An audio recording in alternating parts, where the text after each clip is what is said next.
자, 통합과학 생명과학 편입니다. 자, 오늘은 어딜 나갈 거냐면요. 교과서 151쪽입니다. 교과서 151쪽이고요. 온라인 교과서에서는 어디로 들어가면 되냐면 유전정보와 생명활동 여기로 들어가면 돼요.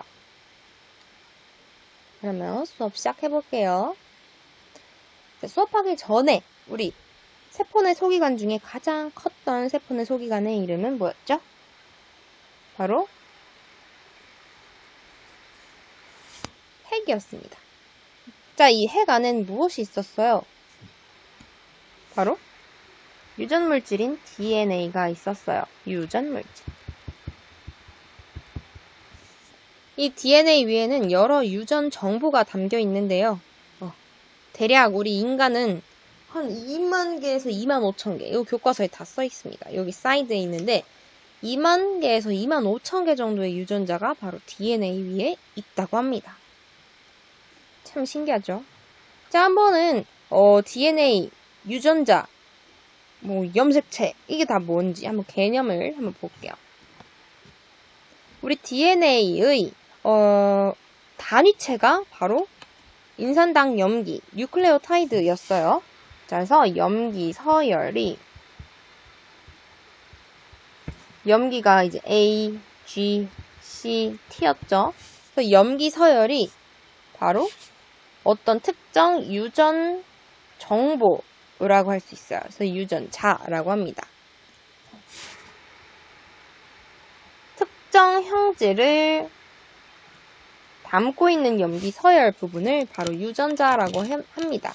있죠? 특정 유전자, DNA 염기 서열은 유전자입니다. 그래서 보면은 염기의 일부분, 여기를 유전자 2라고 하고요. 이쪽을 유전자 1이라고 하죠. 예를 들어서 어떤 유전자는 우리 눈동자 색을 결정짓는 유전자라던가 아니면 우리의 피부색 혹은 우리의 소화효소를 만드는 정보를 담고 있는 유전자던가 다양한 유전자들이 DNA에 다 들어있어요. 그래서 부모님으로부터 물려받은 유전자들이 DNA에 있는 거죠. 자, 그 DNA는 상당히 깁니다. 아주 많이 길어요. 특정 길이를 언급할 수는 없죠. 엄청 길어요. 그게 가장 작은 세포 하나의 핵에 들어있는 건데 이게 막 응축이 되면은 쉽게 손상이 될 수 있겠죠. 그래서 응축이 되어 있는데 도움을 주는 애들이 있어요. 바로 단백질입니다. 그래서 DNA는 단백질을 감고 있으면서 이 단백질들이 응축하는 데 도움을 줘요. 그래서 염색사라는 실이 되고요. 그 염색사가 바로 염색체로 응축이 됩니다. 그래서 염색체는 뭐냐? 실이 응축된 형태이고요. 나비 모양을 한 염색 물질이에요. 염색 물질. 자, 염색체. 실이 응축된 형태, 나비 모양입니다. 자, 요거를 자세히 또 확인하면 염색사로 이루어져 있고, 염색사는 따라서 뭐랑 뭐로 이루어졌다고 할 수 있어? DNA와 단백질로 이루어졌다라고 할 수 있죠. 그래서 단백질을 감고 있는 DNA가 이제 응축이 되어 염색사가 되고 그게 더 응축이 돼서 염색체가 됩니다. 그리고 그 DNA 위에는 여러 유전자가 있습니다. 알겠죠? 자, 그렇다면 한번 개념의 범주를 생각해보면 염색사가 응축된 염색체. 자, 그것은 뭐와 뭐로 이루어져 있다? DNA와 단백질. 그러니까 DNA. 자, DNA 안에는 여러 유전자가 들어있습니다. 그림이 아주 중요합니다. 자, 그림 잘 알아두시고요. 자, 여기서 유전자는 어떤 정보이냐? 바로 우리가 알고 있는 그 단백질, 소화효소, 우리 호르몬, 항체, 우리의 눈동자 색깔, 우리의 피부 모든 단백질을 합성하는 정보를 바로 유전자라고 합니다. 아시겠죠? 자, 그러면 그 유전자가 어떻게 단백질까지 유전자가 어떻게 단백질이 되는지 그 과정을 한번 배워보도록 하겠습니다. 자, 요거 이제 첫 번째 DNA와 RNA의 기능 그때 설명했을 때 살짝 짚고 넘어갔는데 한번 다시 보도록 할게요.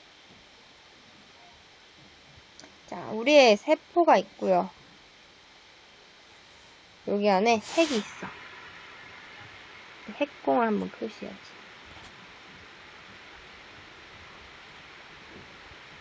자, 핵 안에 DNA가 들어있죠. DNA.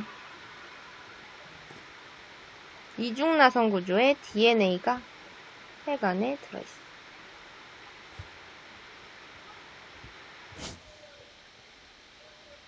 자, 바로 이 DNA가 단백질로 합성이 돼야 되는데 우리 단백질 합성 장소 기억나죠? 단백질 합성 장소는 우리 세포질에 있는 리보솜입니다. 자, 리보솜. 단백질은 리보솜에서 합성이 된단 말이지. 근데 단백질 정보는 DNA에 있다는 거지. 자, 이게 직접 DNA가 나와서 단백질을 합성하게끔 도와준다? 아니죠. DNA가 직접 나오면 위험하다고 했죠. 그래서 우리 세포는 DNA의 셔틀을 만듭니다. 자, 핵산 중에서 유전 정보를 전달하고 단백질 합성에 관여하는 그 아이. 셔틀, 바로 RNA를 만들죠. 그래서 바로 핵 안에서 필요한 부분, 유전자의 정보를 입수한 RNA를 만듭니다. 자, RNA는 보라색으로 해야지. 자, 단일 가닥의 RNA가 만들어져요. 이렇게. 자, 그렇다면 이제 이 RNA는 리보솜으로 가야 하겠죠? 그래서 이렇게 핵공을 빠져나와서 이 리보솜에서 바로 단백질로 합성이 됩니다. 단백질 합성에 관여를 합니다. 자, 단백질은 이렇게.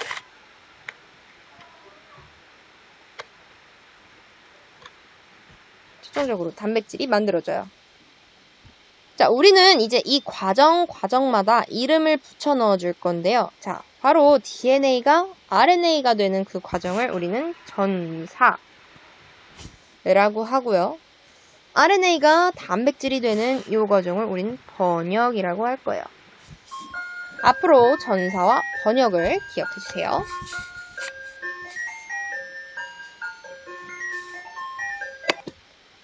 잠시 종이 쳐서 스탑하고 시작. DNA에 있는 유전 정보가 RNA로 전사가 된 다음, 자, RNA가 이제 리보솜에서 단백질로 번역이 됩니다. 자, 요거를 우린 뭐라고 하냐면 왓슨 앤 크릭의 생명 중심의 원리라고 해요. DNA는 스스로 복제를 하고요. 그리고 그 DNA가 필요할 때 이제 전사가 돼요. RNA로. 그 다음에 RNA가 단백질로 번역이 된다. 바로 요 그래프, 요 그림 아주 중요합니다. 계속 나올 거예요. 자, 생명 중심의 원리 기억을 하면 될 것 같습니다. 자,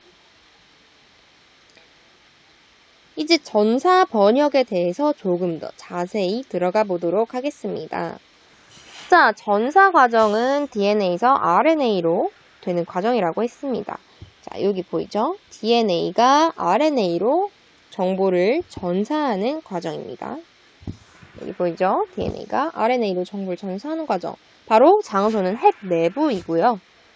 DNA와 RNA의 상부적인 염기의 결합으로 전사가 돼요. 자, 잘 보면요. DNA의 염기는 A, G, C, T이고요. RNA 염기는 A, G, C, U죠. T 대신에, 티아민 대신에 우라실이 들어있어요. 자, 여기서 상부적인 결합. DNA는 어떻게 상부적으로 결합해요? A와 T가 G와 C가 결합을 하잖아요. 그쵸? 상부적으로 잘 보면은 A와 T가 C와 G가 결합이 되어 있고 G가 C가 그리고 뭐 T가 A가 이렇게 결합이 되어 있습니다. 자, 전사되는 과정에서는 RNA는 타이민 대신에 우라실이 있죠. 자, 보면 A에 이제 결합하는 건 우라실 그리고 사이토신에 결합한 구아닌이 이렇게 오고요. 자, 아데닌, 우라실이 또 오고요. 사이토신은 구아닌이 결합하고 구아닌에 사이토신이 결합이 됩니다. 요게 바로 RNA. 한 가닥, 단일 가닥의 RNA가 이렇게 합성이 됩니다. 그래서 DNA와 RNA의 상보적인 염기의 결합에 의해 상보적인 관계로 이렇게 전사가 됩니다. 자, RNA는요, 한 가닥이잖아요. 그래서 DNA와 결합되지 않고 단일 가닥으로서 존재하다가 이제 핵공 밖으로 쏙 나오게 됩니다. 자, 핵공 밖으로 나오게 되면은 이제 리보솜이랑 만납니다. 자, 보면은 리보솜 잘 보면 이렇게 크게 두 개의 단위체로 이렇게 이루어져 있어요. 그림에서 보면. 그래서 그 사이에 RNA가 들어가요. 자, 여기 RNA. 자, RNA에 숨겨진 암호, 우리 유전 정보를 읽고 리보솜은 이제 그거에 맞는 아미노산들을 연결해가지고 아미노산 사슬이 만들어집니다. 자, 이 과정을 우리는 바로 번역이라고 했죠. 그래서 세포질에 있는 리보솜에서 바로 RNA가 단백질로 번역이 됩니다. 자, 이제 한번 번역 과정을 볼게요. 자, 번역은 RNA에 있는 코돈을 해독하여 아미노산을 연결하는 과정인데, 자, 코돈이 무엇이냐? 자, 보면은 코돈은요, 세 개의 염기가 곧 하나의 아미노산을 결정하는 코돈입니다. 여기서는 UGG이라는 코돈이 바로 아미노산 1을 결정짓는 코돈, 암호 코드고요. 자, 여기 UUU는요, 다르죠. 따라서 다른 아미노산을 결정지어요. 아미노산 2. 3번 봅시다. 코돈 3, GGC는요, 바로 아미노산 3을 결정짓는 코돈입니다. 이렇게 코돈이 결정짓는 아미노산들이 딱딱딱 리보솜을 찾아와요. 그러면 그것이 연결되어서 아미노산 서열이 쭉 완성이 되는 겁니다. 그래서 RNA의 코돈에 따라 아미노산이 결합하여 단백질이 만들어진다. 그래서 결국에 완성된 단백질은요, 필요한 곳으로 이동을 하죠. 그래서 만약 분비되어야 되는 단백질이면 골지체에서 물질이 밖으로 분비가 되고요.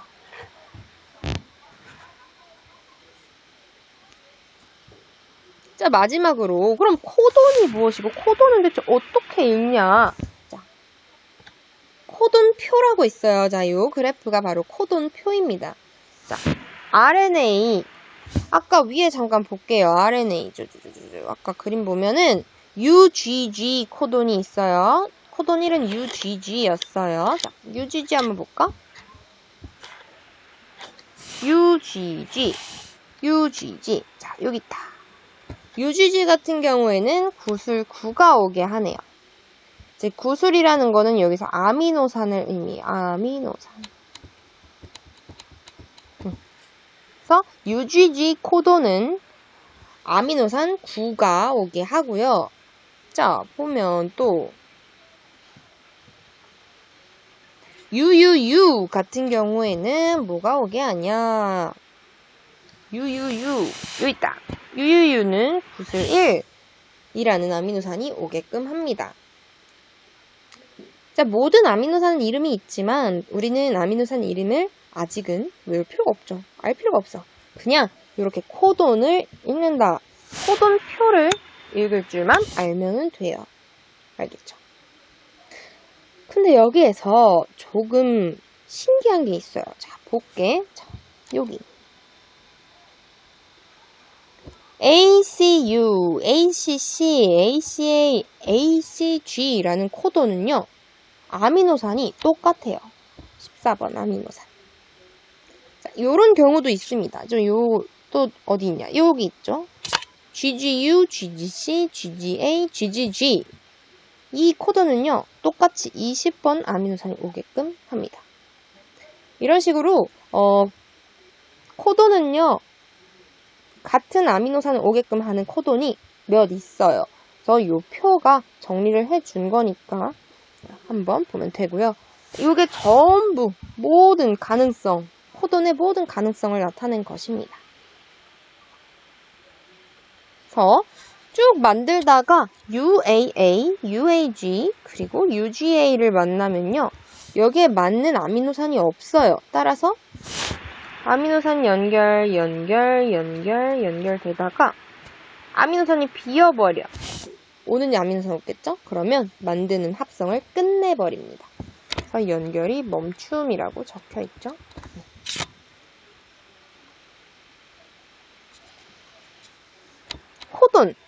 코돈은 이제 영어로 코드를 약간 변형해서 만든 거예요. 암호, 유전 암호. 근데 신기한 거는요, 동물, 우리 인간, 그리고 강아지, 그리고 또 뭐가 있어요? 식물 등등등 이 지구상에 있는 거의 대부분의 생명체가 같은 코돈을 사용한다고 합니다. 근데 요 코돈 표가 되게 사용이 된대요. 다 저게 사용이 돼요. 자, 그 의미는 뭐야? 결국에는 공통의 조상으로부터 진화되었을 가능성이 있다는 것을 의미하죠. 그래서 거의 모든 생명체가 같은 코돈을 사용하고 그 이유는 아마도 공통의 조상으로부터 진화되었기 때문 아닐까라는 가설이 있습니다. 아시겠죠? 자, 코돈이 2개, 4개의 염기가 아닌 3개의 염기로 구성된 까닭은 무엇일까요? 왜 굳이 3개일까요? 자, 우리 단백질 단위체에 아미노산 몇 개라고 배웠냐면 우리 몸을 구성하는 아미노산 종류는 20가지라고 배웠어요. 20가지 아미노산.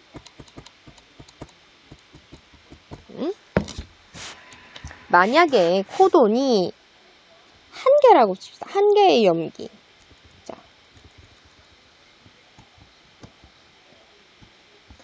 1개의 염기가 1개의 아미노산을 결정짓는 코돈이라고 생각해 봅시다. 그러면 총 몇 개의 코돈이 생길 수 있어요? 자, 이 경우에는 A, G, C, U. A 혹은 G 또는 C 또는 U. 4가지밖에 결정지을 수 없죠. 따라서 20가지 아미노산이 이렇게 올 수가 없어요. 기각, 틀렸어. 자, 그러면 2개의 염기는? 자, 2개의 염기가 1개의 아미노산이면? 다 해볼까 또? 귀찮은데 봅시다. 첫 번째 자리에 A, G, C, U 4가지 올 수 있고요. 또 두 번째 자리에도 A, G, C, U 4가지 올 수 있어요. 따라서 4의 제곱이니까 16가지의 코돈이 생깁니다. 자, 이 경우에는 아미노산 20가지가 충족이 되지 않아. 코돈은 16개밖에 없고 근데 우리가 가져야 되는 아미노산은 20가지. 따라서 틀렸어. 자, 그렇다면 3가지의 염기는, 그럼 3개의 염기는 충분한가? 한번 봅시다. 1개의 아미노산. 자, 마찬가지로 3자리가 있고 총 올 수 있는 4가지 염기가 있으니 4의 세제곱이니 몇이야? 64가지겠죠?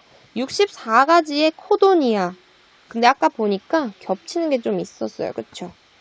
이런 거 겹치는 거 따지면 20가지의 아미노산 충분히 암호로 입력할 수가 있게 됐죠. 따라서 3개의 염기라는 확률이 좀 더 높았고요. 실험을 해보니 실제로 3개의 염기가 1개의 아미노산을 결정짓더라. 요것이 이제 생물학자들이 밝혀낸 생명의 신비한 사실입니다. 자, 그럼 4개의 염기는 어떻게 될까? 물어봤으니 한번 보자. 4개의 염기가 1개의 아미노산이면 4의 4제곱이야. 그럼 64는 아니지. 그럼 몇 개야 되고? 256가지? 와, 엄청 많네요. 생명체는 이렇게까지 많은 코돈을 만들지는 않았더라고요. 참 똑똑한 생명체죠. 자, 결국에는 3개의 염기가 하나의 코돈이고요. 그래서 1개의 아미노산을 결정짓는 암호 코드였습니다. 그게 바로 코돈. 자, 그래서 RNA의 코돈을 읽고 단백질을 합성하는데 이게 바로 그거예요. RNA 백신. 자, 백신 주사. 자, RNA 백신을 우리 몸에 주입을 하면요. RNA가 주입이 되는 거죠. 이렇게 RNA가 우리 몸으로 들어오는 거지. 자, 그러면 우리 몸에서 우리 몸에서 이 RNA에 있는 코돈이 리보솜에서 읽혀서 바로 아미노산이 연결이 되어서 필요한 단백질이 만들어지게 되는 거지. 그 단백질이 이제 코로나 입자와 비슷하게 생기게 된다면 우리 몸에서 면역이 생기게 되는 거겠죠. 그게 바로 이제 RNA 백신, 최근에 이제 핫했던 RNA 백신의 원리입니다. RNA가 단백질로 번역이 되는 이 과정을 활용한 게 RNA 백신이야. 자, 오늘 수업은 여기까지예요. 내용이 상당히 길었죠? 그래서 다음 주에는 한번 다시 정리를 할 거고 문제를 한번 풀어보도록 하겠습니다. 자, 수고 많았고요. 다음 시간에 보도록 합시다.